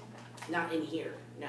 Okay, You're adding it here so that you're teaching command about offers being Got it. received and what offers you're accepting. so what is this and how do I get, Yeah, that's a good question, because what I don't see right there is how to add the KWLS listing. right, That and it looks is like a it's KWS changed. listing, Yeah. and it's always looked like that to me. So we added one the other day, so bear with me for a second. Yes, and Figure- yours had a photo on it, when the last Right, time we when did we, it in class, and I okay. asked this Oh, question look. then too. So it looks like by default, it's adding something. We're gonna have to remove something first. Are you sure you wanna remove it? Yes, remove. And now we're gonna go select it. So click the X. This is something new, so this came out in this week's push. Doesn't it seem stupid to have to delete something that's not there? I agree with you. I totally agree. Now, if you add it, you could actually generate an offer URL, but remember that offer URL is actually for someone else to fill in. It is something that, like, if, let's say I just that, want the listing to get in there. It Yeah. bothers me to have blank. let's say box. there are some states where It's not pulling the listing up. they, what is the, are you typing the address? Yeah. Yes. And then I have a follow-up to that, because there's a scenario, so, So I want you to go back, back up. Oh, can you do show all? Yeah, all listings. So therefore, copper line, there it is. For whatever reason, it's seeing something a little funky there, just Okay. make sure you choose all, now it's on there. okay. But remember, the generate offer URL is actually gonna generate a page that another agent could fill in and send you offer information. Cause there are some states, Okay. So I where- just won't ever use that. probably not, in North Carolina, we don't really use Is there a that. way to turn that button off in my command? No, just don't use it. Okay. So when I see buttons and boxes, to me, it means I have to do something with it. Yeah, Like- I get that. So, okay, so we go under contract, they do their due diligence, buyer terminates. Yes, I've done all the green sheet in the green sheet section. yes, I am going back in to put in it's gone back under contract a second time, okay. okay, yay, neat. So the first time though that it terminates, what you're gonna need to do, so we're gonna go over here to the documents tab. We're gonna go to, under contract, cause listed doesn't change, you still have the property listed, all the listed stuff is the same. Uh-huh, The under contract is what's changed, right, mine still says approved. All right, the old one. have you uploaded the new under contract info yet on it? No, because we don't have the earnest money. Okay, so you're waiting on that. So once you get that, you'll be ready to go a second time. So that means I can't do my green sheet until I get the earnest money. No, your green sheet needs to be within 48 hours, and I don't care where you're at in your compliance process. That's what I said earlier. Well, but I can't do the green sheet because it's still got the old stuff in it. Well, then That's separate. okay, so I want you to look at what that says on that document. So right here. Email KLRW685 with changes to price or date, or if it terminates. Yep. If it terminates, then I go in and I terminate the green sheet and you create a new one at any time as soon as you're under contract again. The green sheet lives in a separate place than all your other, your compliance stuff. Once I've terminated it, you can add a new one again. I have to know that it terminated, so I can terminate it, and then you can, because the green sheet system actually knows if you're already under contract on a listing, it won't let you create a second one, because it's like, hey, don't break the law, until the first one's terminated. I'm just noticing that as I'm in here and the other one hasn't been terminated yet at your end, but I put in the new information on the new end that some of the information has the new stuff and some of the information has the old stuff. Mhm. Like the old agent and all their stuff is still in there. Right, So So you're- after you terminate it, it'll clear out and then it should look like. where would it clear out from? I'm not sure I understand that. So back on the offer, I was poking around within that offer thing and I went into details. I'd have to try and find it again. So, But I in can't, one what I do in instance- green sheet is not gonna remove anything that you No, put sorry, here. I'm not It's not gonna talking- remove anything in the I room. used the wrong word. Okay. Okay. When I was in command, I was hunting around in this offer section. Yes. And on one screen, I had, where I had entered the new person's information, it was in there. When I went deeper, it still had the first Virginia. offer agent in there. And So did you edit the offer that you were doing, or trying to, if you go into an original offer I that's been deleted that accepted? offer, I made that Okay. a lost opportunity, and I put in a whole new offer when I did this second one. Okay, so So, are you in my working in a new opportunity? Cause you Yes. said, so you made that a lost opportunity, Uh-huh, the whole opportunity, and you've created a whole new opportunity? yes. And I'm still seeing. Or offer? Yes. This is very different Yes. words, very Yes. different meaning. I created a new, well, I made a lost opportunity. I made a Yeah. lost contract. And then Exactly, I created not a new opportunity. I created a new contract. Got it, okay. And it But that's still- definitely not It yet. still had the old person's. Well, and it's, because it depends on where you're looking. What we're gonna have to do for you, because you're under contract again on the same listing, is you have some choices. You can mark the entire opportunity as lost, which I don't recommend doing, to add a second opportunity. Because like, this whole opportunity you could mark as lost, your 704 copper line. But I wouldn't do that, because the opportunity isn't actually lost to you. It's a dead deal. So all you really need is new under contract stuff, if you will. Okay, I didn't know that, so. Well, yes, it would be the same when you were in .loop, if your deal terminates and your under contract folder Right. was reviewed, and that deal terminates, we mark it as terminate and we add a new one, you have to have all your new contracts reviewed again. Not agency, not the listing Right, agreements. no, I get that. So you're And- gonna have to do and the same thing here. In DocuSign, I get that, I just didn't realize that I should just lose the, I don't wanna say the wrong word. You're not losing anything, this is compliance. All the stuff still exists in DocuSign. You're gonna come to your under contract folder and you're going to trade out and resubmit. You're gonna have to, you're gonna have to have all your new I don't know what April did on contracts. that side of it, I'm just saying, when I was in this section with the offers, I saw both Ann's name and Brian's name as agents in two different places.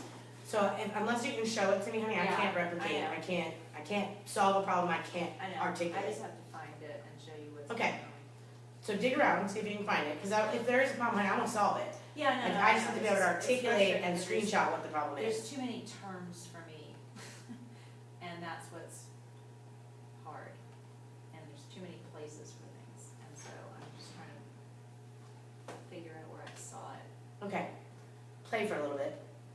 Questions from that side of the room? Okay, I just found it. Okay, great. I'm sorry, guys. Why are you sorry? Well, I That's what we're here for. So I went to Sorry. notes. Yeah. Now, I don't, Yes. and so I don't know where this came from, but here's the old agent. So those notes have to be entered in directly, So so April that must you have click noticed add this. note, yes, exactly. So you don't want the notes to go away, Okay. because it's a history. You could delete them if you want, it's fine. Cause you do have the option to delete them, or you could just leave them as a history and add new notes above them. Does that make sense? Yeah. Cause it's almost like in a contract record, you can I add just thought that notes to somehow it was conversation. tied to the No. form like in green sheets No, where the person. definitely not. Okay. No, you add notes manually by clicking add Okay. notes. Yeah. I'm gonna Um, step back for just a second, I'll be right back. Okay, all right, so we've covered start to finish. Questions, concerns, comments? Yes, ma'am. Mine's a very specific question. Okay, I can come circle over there. Anything It's else? about this transaction. No. Okay, all right, so it's 3:15. We went an hour and 45 minutes, that's not bad. Oh, I do have one question. yeah. So when, we're talking about making folders, so to kind of emulate what it was like in Dotloop. Yes, Do you have to do that manually every time? yes. Okay. I believe so. I don't think that there is a way to create a template room Yeah. that has those folders each time. You You would don't think actually, there should be in You don't need them, preferences. but Right. if you're used to yeah, I that. would think so, but I don't, no, I haven't found them yet, so let's see. If you have a specific login, you should be able to set your preferences. Except that it's not, it's a login, And yes. that would be, The platform is not very configurable in DocuSign transaction rooms, because it's all part of, and I feel Keller like Williams that's. decides what you can and can't do. I think you'll just get used to having them loose in there, although I think some agents, I mean, I'm not that experienced, but like if, I think people are used to having those three folders or however Mhm. many they are, so. Yeah. Whereas there are other agents that have been adding everything into one folder forever, and then it gets kicked back because the compliance is like, could you please move them into the proper folders? Right, but now you're not doing it that way with compliance. We're not touching your rooms at all. Yeah. In compliance, we have organized it so that you have to use those folders and you have to use those placeholders. You can add custom folders here as well. I don't know that I would, you could, but you'd be repeating. You know, I would make your DocuSign transaction room the place where you keep everything. Yeah. Only put what's required in here. Just do what's required. But you're saying agents were just, if DocuSign, it almost makes you put it into those folders anyway. No? You can do it, never mind. You're linking to the documents here Okay. in the organization we want you to have for compliance. I think the question might be, if I understand it correctly, is would it make more sense for all of us to basically have 3 rooms, buyer, seller, Folders. folders, whatever, yeah, to have like a, all right, if you have a buyer, here's everything you have to do. Go into that room, folder, whatever, there it all is. Those are called groups of forms. They've already been created. And then there's one for the seller. But there's 3 different types for each one because there are different contracts required for them. The contracts that are required for a buyer on new construction are different than the contracts that are required for a buyer on a resale. Okay. You'll get to know that with experience. And then at some point you'll be like, thank God you did that. Because I don't wanna have to fill out. A new construction, for example, does not have an R code. Okay. They don't exist for them. It's one less form. Condo associations do not use the R code, they use something else. Lot and land doesn't use an R code because there's no structure upon which to do it. So, right now we have groups of contracts based on the transaction type, and then we have opportunity types based on the transaction type. Since you mentioned the word structure, if you're looking at a 20-acre piece of land and you actually walk it and you discover an old, hunting shack or whatever, is that still considered a structure or no? I'm not a active real estate agent. I would get you in trouble trying to answer those kinds of Okay. questions. I would ask Suzette, Anna, Wayne, Kelsey, or one of your fellow agents. You could ask in the Facebook group, it's totally okay to ask there. I would think a shed is probably not, but We learned yesterday that a shed was a structure. Yeah, I mean, it's. I think it would still be And called vacant lot outbuilding land. Talking 'Cause I about. don't know, is it heated? Is it heated living space? Cause that's what's considered square It's 100 foot. years old. Yeah, so I would say it's still vacant lot land. Okay, But I don't, again, right, I I'd get you in understand. trouble, if Yeah, I I try to answer understand. those questions. Which is why I don't do compliance review either, because then we'd have a lot of brown envelopes if I was the one looking at that stuff. Cause I'd be like, sure, whatever, I don't know. Any other questions? You cannot change your preferences in DocuSign. I- I mean, there's a lot you can change, Yeah. but Not that, yeah. not the way that DocuSign It's not, I've is ever saved. seen it, no. I went in and looked as well. But there were things that we couldn't do before, like create templates, and now you can. You don't do it on the room side of the platform, you do it on the e-signature side. And there are instructions in the DocuSign tips and FAQ that tell you, walk you through how to create a template, how to access our templates. And there's a couple of really good videos as well. Marty Miller's got a great video, Scott Leroy has a great video. There's something else here. When you're in DocuSign, you guys, if you're like, how do I do something? In the top right, there's a question mark. Inside of there are videos that walk you through things. You can go look at all those. You don't have to worry about submitting tasks, task lists, and rooms, because you don't actually do that. That's compliance and it doesn't happen here. But these are some good videos. And I have gone looking on YouTube. And you need to search for things on YouTube all the time. When you do a search for something on YouTube around DocuSign, you want to say DocuSign Transaction Room, because that's the type of platform. And keep in mind that you will find things that they show you how to do things that we can't do on our platform. And it's because they've locked down that particular functionality on the commands or the KW side of it, or they haven't decided to turn it on because they're not sure how it's going to function. Like templates was like that. Creating templates is native to DocuSign Transaction Room platform. It's in there for everybody. However, Keller Williams have turned that button off. And so several of us were like, several of the MCAs who wanted to get our brokerage forms in, were pushing, they turned it on. And so now everybody can create templates. I guarantee you it wasn't the MCA outrage though. It were teams like Lance Logan's team that was like, I use the same language in every contract, you're gonna give me the right to use templates or I'm gonna start speaking badly. And so they were like, okay, let's do that. Let's just stop hiding that code and take away the hide tags so that everybody can see the button that's there. And it's great functionality, creating templates for the people that are already doing it here. If you want to learn how to do template creation, talk about which templates to create and how, and then how to work that into your business, we do that in the DocuSign class. And there's one of those next week. Tuesday, I think, at 2, I think, or Thursday, it's on the calendar. It's Tuesday. Tuesday, okay. Can Yes, you ma'am. go and look and, well, put this on your list to look and see, I didn't see the, affiliated business disclosure in there. No, because it doesn't live there, it's on the instructions in this document. You get this one? Yes. Okay, so, on this one, it's that page right there is gonna show you how you pull in our brokerage specific forms, like the affiliated business disclosure. Okay. You do it because I created templates for you guys, you're gonna pull them into the envelope. So you're gonna create your forms, and that step right here, when you are, you're gonna open and fill each contract separately, select the documents you need to have signed, put the pen, name your envelope, select pre-tag roles, you're gonna do all of that.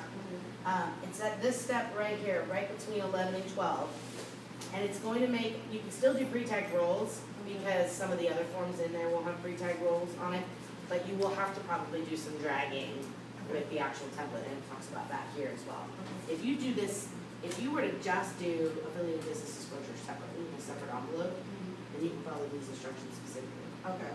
If you add that into an envelope with forms that are pre-tagged, things are, you'll have to play a little with it, Okay. and you'll see. But once you do it once or twice, you'll be like, okay, I see what's happening here.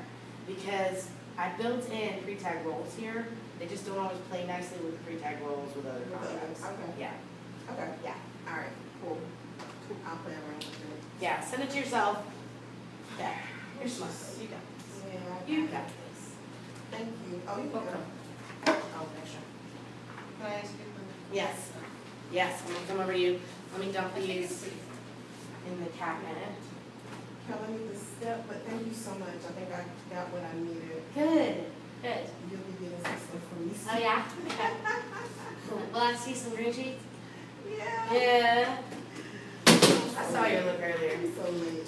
That's all right, you should pay it, Okay, right? so this is, Yes. so, Dave has this listing, so what I did is I went to download my folder, because we want to bring it to this. Yeah, sure. So you downloaded all documents. Yeah, you know how I can tell that these are not DocuSign forms? Because, yeah, because I said PDF. Yeah. So those have already been through compliance period, so I Great. pulled them in, and I got them in the envelope over here. With all the mistakes and everything. Why? Are they, do they need to be Because- signed? Well, I put them in an envelope because I thought I had to go through compliance. Where does compliance happen? Yeah. Where are you at here? Under documents. Yeah. Even though they already been through, but it's gonna Yeah. be confusing what. Right. Okay. So that's why when we talked earlier, I want you to go to command. Right. I want you to go to the placeholders for each of those documents and upload those documents here. So working with real estate agents, are these the documents on your computer? Yeah. So click out file, manual, click drag and drop. So now you're gonna go find it and add it there. So you're looking for working with real estate agents, good, click open, click assign. Good, that one's done, I'll keep moving. You're gonna do each of these for each of these folders. When you're done with this folder, click submit. When you're done with this folder, click So they submit. don't really have to go. No, because envelopes are for signing. Yeah, something. Okay. Get used to this. When you're done doing this though, let me know, because I will just go in, since these have already been approved, I will go in and approve these right away, so that Wayne or Right. Anna doesn't open up and go, why am I reading these things again? That, And I'll just you pull think them they out would there. remember, I'm just wasting No, everyone's they time. won't remember. No, but I mean, there's still- too many, yeah. It's too, Yeah. it's just annoying, we're wasting their time. You know? Well, they need the practice too. No, because, and then she has the duties, you know what I mean, they're already, that I have to pull over, so.